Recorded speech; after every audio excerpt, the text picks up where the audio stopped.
मैं सऊदी अरब में अरबी के बच्चे संभालती। रात को मालिक मुझे 3,000 रियाल देता। एक रात मालिक ने मेरे साथ जो किया उसे जानकर आपके भी। मैं सऊदी अरब में अरबी के बच्चे संभालती थी। रात को घर जाने लगती तो अरबी मालिक कभी 2,000 कभी 3,000 रियाल मुझे पकड़ा देता। महीने बाद तनख्वाह भी अच्छी खासी मिलती। एक रात अरबी की बीवी नाराज होकर घर से चली गई और अरबी ने मुझे घर पर रोक लिया। मेरे होश उड़ गए। उस रात अरबी ने मेरे साथ, मैं और मेरा पति सऊदी अरब में रहते थे। हम दोनों ही बीए पास थे, इसलिए मेरे पति को एक फैक्ट्री में वर्कर की नौकरी मिल गई। लेकिन उसकी तनख्वाह इतनी ना थी कि घर का गुजर बसर अच्छे से होता। इसलिए मैं भी एक अरबी के घर उसके बच्चे की केयर टेकर के तौर पर ख्याल रखने लगी। वो अरबी जो बहुत अच्छा इंसान था, उसने मेरी तनख्वाह भी अच्छी रखी थी। जब मैंने अपने पति को इस नौकरी के बारे में बताया तो वो बहुत खुश हुआ। कहने लगा, अगर हम दोनों मिलकर मेहनत करेंगे तो घर के खर्चे के अलावा कुछ पैसे भी जमा हो जाएंगे। मैं भी दिन भर खाली होती थी, इसलिए घर के सारे काम सुबह ही निपटाकर मैं उस अरबी के घर चली जाती थी। उसके 2 छोटे बच्चे थे, दोनों ही जुड़वा थे, एक बेटी और एक बेटा। दोनों 1 साल के थे।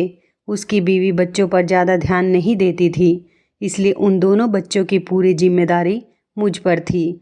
मैं सुबह के 8 बजे से लेकर शाम के 8 बजे तक उसके घर पर रहती थी। मुझे हैरत होती थी कि एक माँ होते हुए भी वह अपने बच्चों को देखती तक नहीं थी। बच्चों को खिलाना पिलाना, उनका ख्याल रखना, ये सब मेरी जिम्मेदारी थी। वैसे भी मालकिन सख्त मिजाज की थी और मुझसे भी गुस्सा रहती थी, ज़्यादा बात नहीं करती थी। मुझे अभी उनके घर कुछ ही दिन हुए थे काम करते हुए।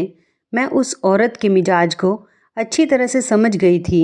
वो हर वक्त नौकरों पर चीखती चिल्लाती हुई नज़र आती थी और किसी से ज़रा भी काम खराब हो जाता तो उस पर चिल्लाने लगती।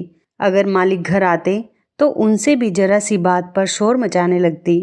मैंने ये बात महसूस की थी कि मालिक अपने बच्चों से बहुत मोहब्बत करते थे, लेकिन उनको बीवी शायद अच्छी नहीं मिली थी। मालिक जब भी अपने काम से घर वापस आते तो सबसे पहले बच्चों के कमरे में आते। मैं बच्चों के साथ ही बिजी रहती थी, इसलिए पहले दरवाजे पर दस्तक देते। मैं फ़ौरन से ठीक होकर बैठ जाती, फिर ही वह दरवाज़ा खोलते थे। फिर अपने बच्चों को प्यार करते, मुझसे भी पूछते, बच्चों ने तंग तो नहीं किया, उन्होंने खाया पिया तो ठीक से है ना। वो अरबी पूरे दिन की बच्चों का रूटीन मुझसे पूछता था।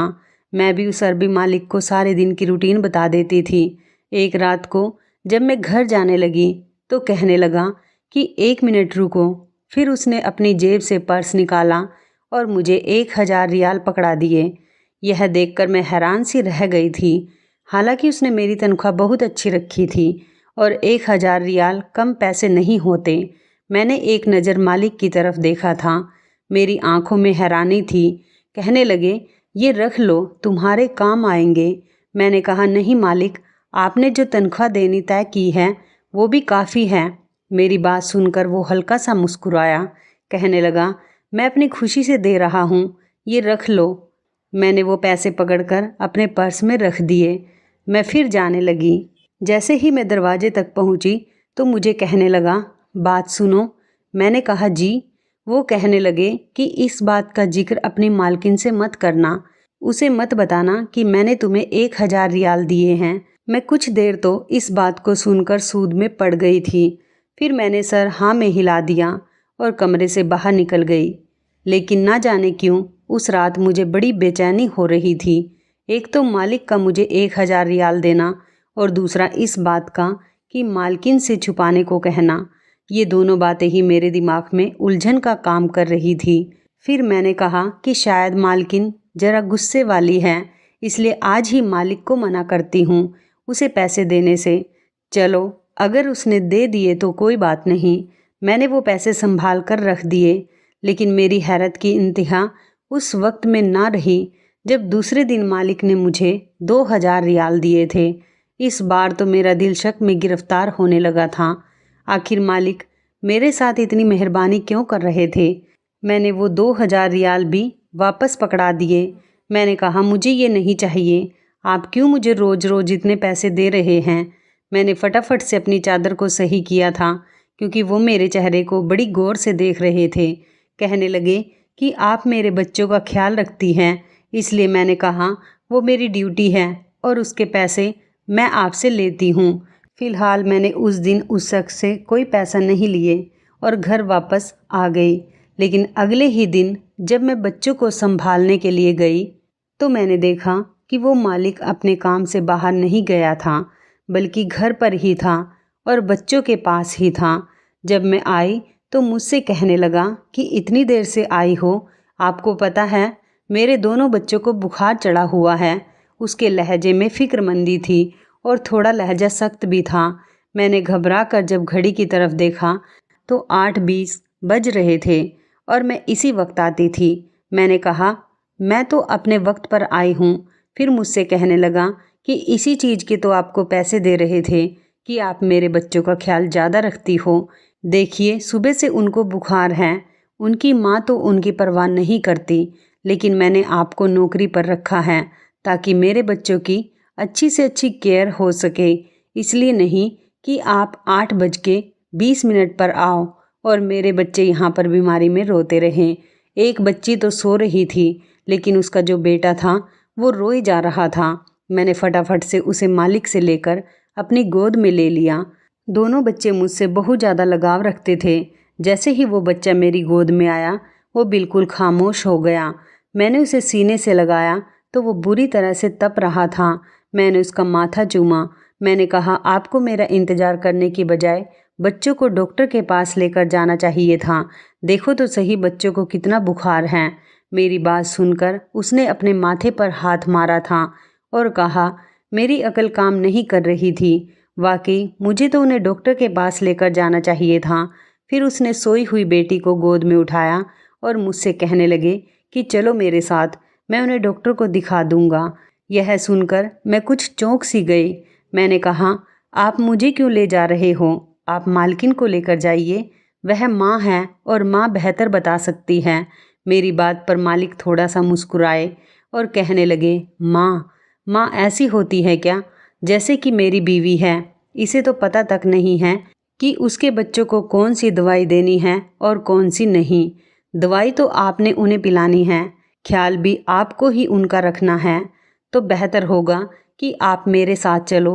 मैं मालिक के साथ जैसे ही कमरे से बाहर निकली तो मालकिन बाहर हाल में बैठे टीवी देख रही थी, साथ ही चाय भी पी रही थी।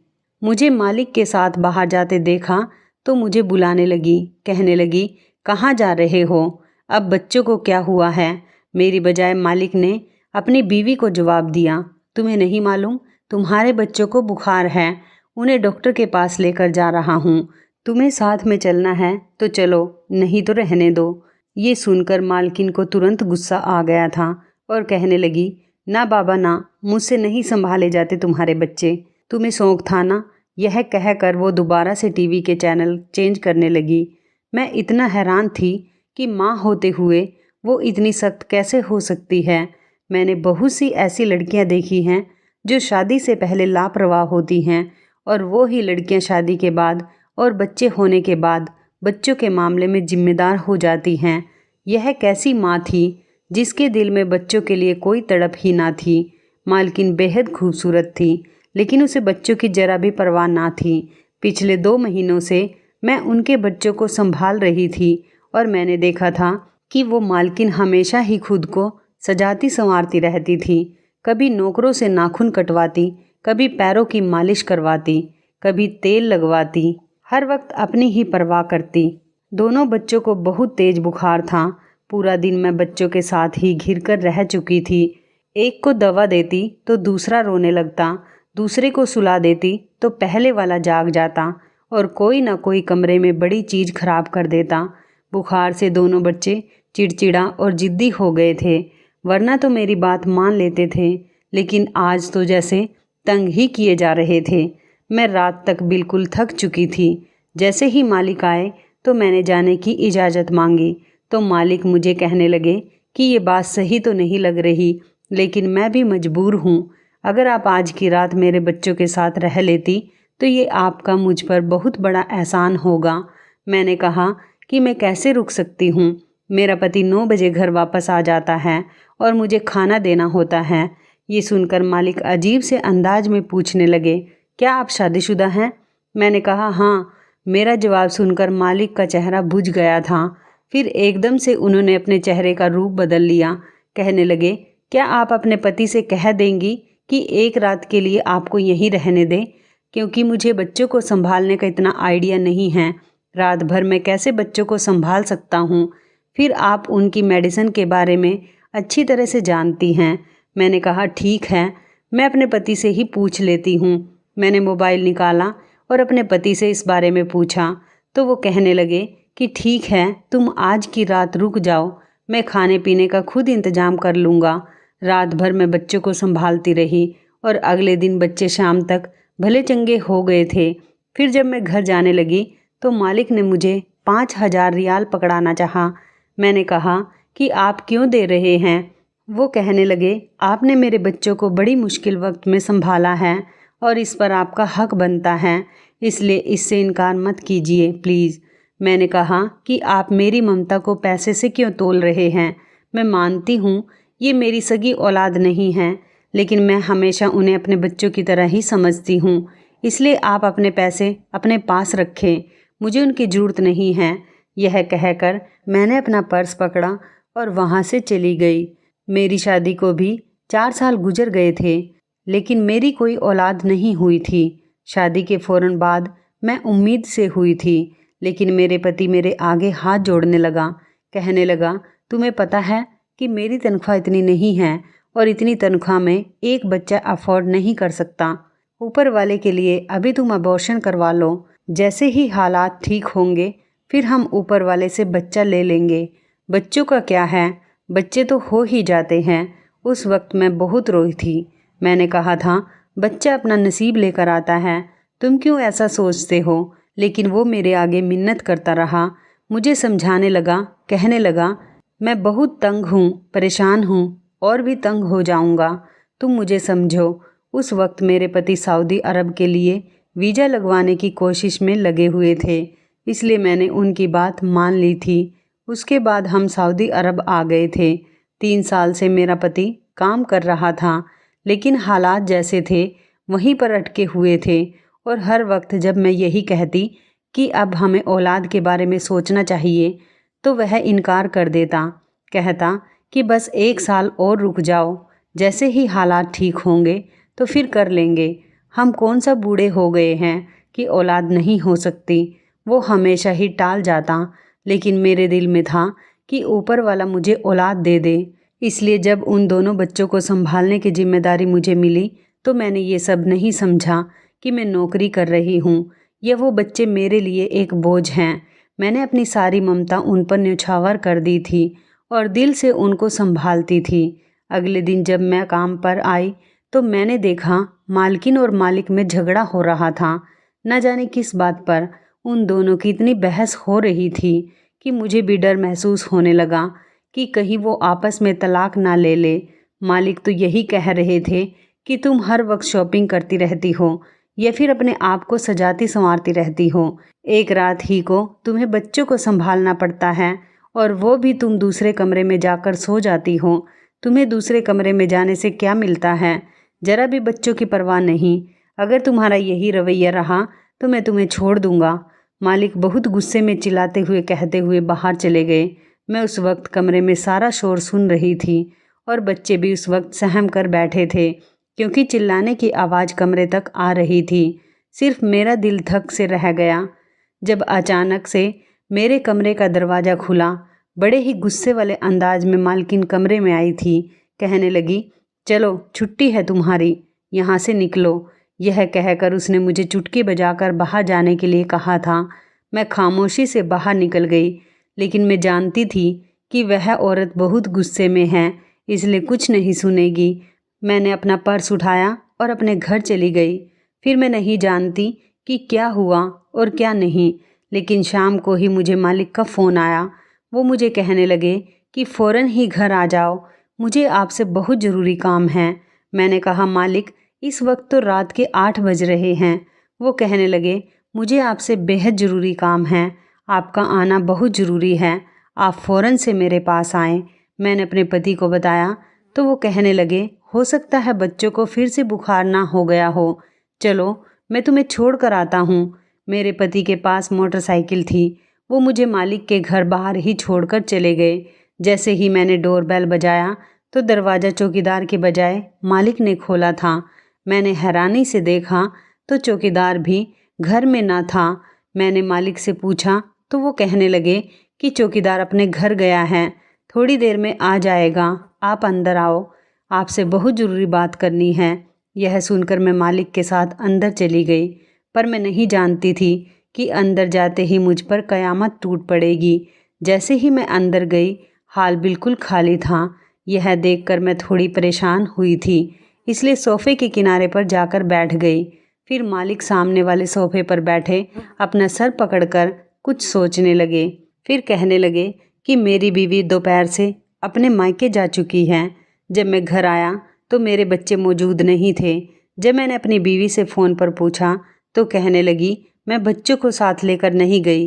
फिर कहने लगी, चौकीदार को भी उसने वापस घर भेज दिया था।